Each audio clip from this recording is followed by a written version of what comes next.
Hello दोस्तों, आपने बहुत सी हॉरर फिल्में देखी होंगी, लेकिन अभी तक अगर आपने द एग्जॉर्सिस्ट मूवी नहीं देखी तो आप यकीन मानिए आपने कुछ भी नहीं देखा। दुनिया में अब तक जितनी भी हॉरर फिल्में बनी हैं उनमें से द एग्जॉर्सिस्ट बेहतरीन रही है। इस फिल्म के प्रसिद्ध होने की एक वजह ये भी है कि ये फिल्म एक सच्ची घटना पर आधारित थी। कहा जाता है कि इस फिल्म के शूटिंग के दौरान इसके क्रू मेंबर्स और एक्टर्स के साथ भी काफ़ी अजीबोगरीब घटनाएं हुई। तो आइए जानते हैं इस फिल्म की सच्ची घटना के बारे में। ये फिल्म सन 1973 में आई और काफ़ी हिट रही। इस फिल्म को डायरेक्ट किया था विलियम फ्रैंकिन ने। इस फिल्म की कहानी कुछ खोए हुए डॉक्यूमेंट्स और एक पृष्ठ द्वारा बताई हुई बातों को मिलाकर बनाया गया है, जो कि उस घटना के वक्त वहीं मौजूद थे। हमें मूवी में दिखाया गया है कि एक लड़की जिसका नाम रेगन मैकनिल है, उसके शरीर पर शैतान का कब्जा हो जाता है और वो उसे बहुत परेशान करता है। लेकिन रियल लाइफ में ये पोजेशन एक लड़की पर न होकर एक लड़के पर हुआ था, जिसका नाम था रोलैंड डो। इस कहानी की शुरुआत होती है एक अनजान फ़ोन कॉल से।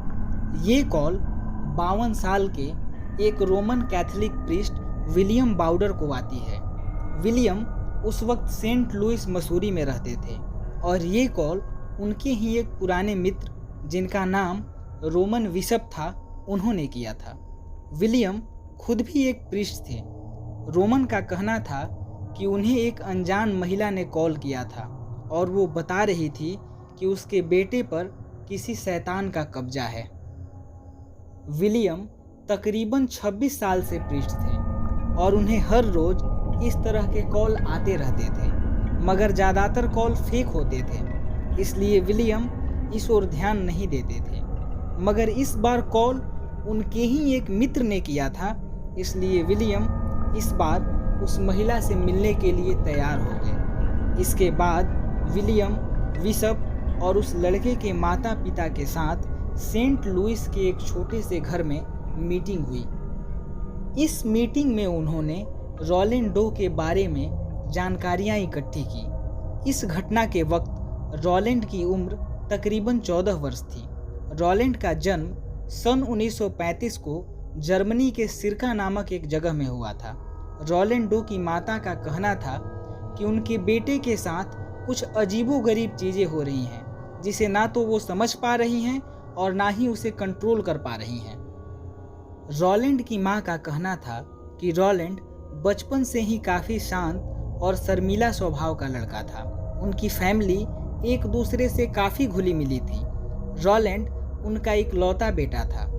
रोलैंड की मां का कहना था कि रोलैंड अपनी बुआ, जिसका नाम मिले था, उसके काफ़ी करीब था। वो अक्सर उससे मिलने आया करती थी। सन 1949 की जनवरी में रोलैंड की बुआ मिले उससे मिलने के लिए आती हैं और उसके लिए एक ओइजा बोर्ड लेकर आती हैं। अब रोलैंड और मिले घंटों साथ मिलकर ओइजा बोर्ड के माध्यम से आत्माओं से बात करने की कोशिश करते रहते हैं। जो लोग नहीं जानते हैं उन्हें बता दें कि ओइजा बोर्ड के माध्यम से एक रिचुअल किया जाता है जिसे शांसे कहा जाता है, और इस प्रक्रिया से आत्माओं से बात करने की कोशिश की जाती है। रोलैंड की माँ को ये सब बचकानी बातें लगती थीं, इसलिए उन्होंने इस पर ज़्यादा ध्यान नहीं दिया। इसके बाद सबसे पहली रहस्यमयी घटना 15 जनवरी 1949 को हुई। उस रात इस घर के लोगों को पानी के टपकने की आवाज़ सुनाई दी। ये रात भर चलता रहा। उस दिन परिवार के लोगों को लगा कि शायद पानी के पाइप में कोई लीकेज है, मगर जब उन्होंने प्लम्बर से इसकी जांच करवाई तो कोई लीकेज नहीं मिला। उस रात से अब हर रोज़ उन्हें पानी के टपकने की आवाज़ें सुनाई देने लगी। 26 जनवरी को रोलैंड की मां के पास देर रात एक कॉल आया, जिससे ये पता चला कि रोलैंड की बुआ मिले की अचानक मौत हो गई है। इस खबर को सुनकर पूरा परिवार सदमे में डूब गया। रोलैंड को भी गहरा धक्का लगा, क्योंकि वो अपनी बुआ के काफ़ी करीब था। आश्चर्य की बात तो ये है कि मिले को कोई गंभीर बीमारी भी नहीं थी। पता नहीं कैसे उसकी अचानक मौत हो गई। इस घटना के अगले दिन से ही पानी के टपकने की आवाज़ के साथ साथ किसी के चलने की भी आवाज़ आने लगी। पहले तो घर के लोगों ने इन बातों पर ज़्यादा ध्यान नहीं दिया, मगर एक दिन जब उन्होंने एक होली पिक्चर को दीवार पर हिलते हुए देखा तो उन्हें पहली बार लगा कि घर में किसी बुरी शक्ति का प्रभाव है। धीरे धीरे घटनाएं बढ़ने लगीं। कभी अजीब सी आवाज़ें आती तो कभी सामानों की जगह बदल जाती। लेकिन एक दिन एक अजीब और डरावनी घटना ने पूरे परिवार को डरा दिया। एक रात रॉलैंड अपने कमरे में सो रहा था कि तभी अचानक उसकी बेड तेजी से हिलने लगी। ये सब देखकर रॉलैंड काफ़ी डर गया और ज़ोर ज़ोर से चिल्लाने लगा। उसके चिल्लाने की आवाज़ को सुनकर उसके पेरेंट्स दौड़कर उसके कमरे में आए, मगर इसके बावजूद भी बेड का हिलना काफ़ी देर तक जारी रहा। ये कोई भूकंप नहीं था, क्योंकि बेड केवल रॉलैंड की ही हिल रही थी। 26 फरवरी 1949 यानी रॉलैंड की बुआ मिले के मौत के ठीक एक महीने बाद रॉलैंड के शरीर पर अजीबोगरीब तरह से कटने के निशान आने लगे। रॉलैंड के पेरेंट्स उसे तुरंत डॉक्टर के पास ले गए, लेकिन डॉक्टर ने रॉलैंड को चेक करके बताया कि वो एकदम नॉर्मल है, मगर वो लोग ये समझ गए थे कि ज़रूर कुछ गड़बड़ है।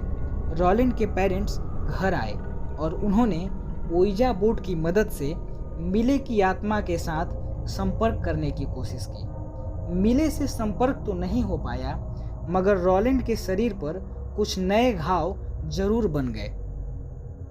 इन घटनाओं के बढ़ने के कारण उन्होंने लूथरन से संपर्क किया, मगर वो इनकी कोई खास मदद नहीं कर सके। इधर रॉलैंड की हालत बद से बदतर होती जा रही थी। लूथरन ने उनसे कहा कि वो किसी कैथोलिक प्रीस्ट से संपर्क करें।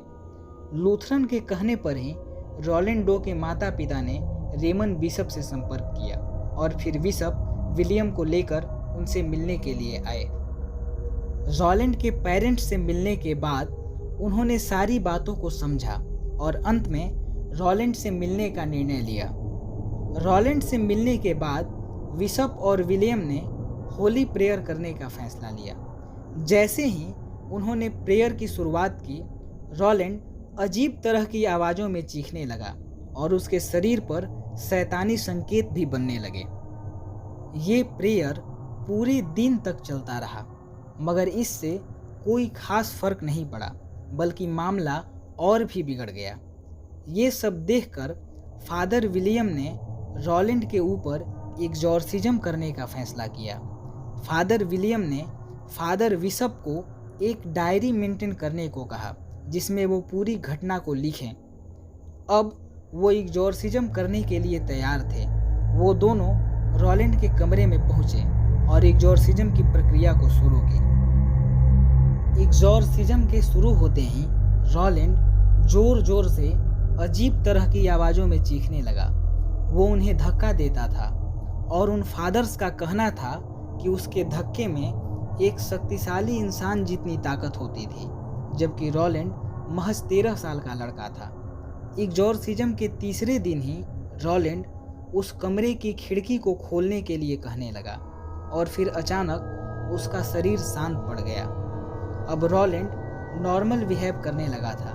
फादर विलियम को लगा कि एग्जॉर्सिज्म की प्रक्रिया सफल रही और वो वहाँ से अपने घर के लिए चले गए। मगर ये सब शैतान की एक चाल थी और फादर के जाने के 1 घंटे बाद ही उस शैतान ने रॉलैंड के शरीर पर कब्जा कर लिया। फादर विलियम को तुरंत कॉल किया गया और वो वापस रात 3:15 पर रॉलैंड के घर पहुंचे। उन्होंने रॉलैंड की हालत देखी और फिर से एग्जॉर्सिज्म की प्रक्रिया शुरू की गई। दिन प्रतिदिन रॉलैंड आक्रामक होता जा रहा था और उसके शोर करने से पड़ोसियों को भी काफ़ी परेशानी होती थी।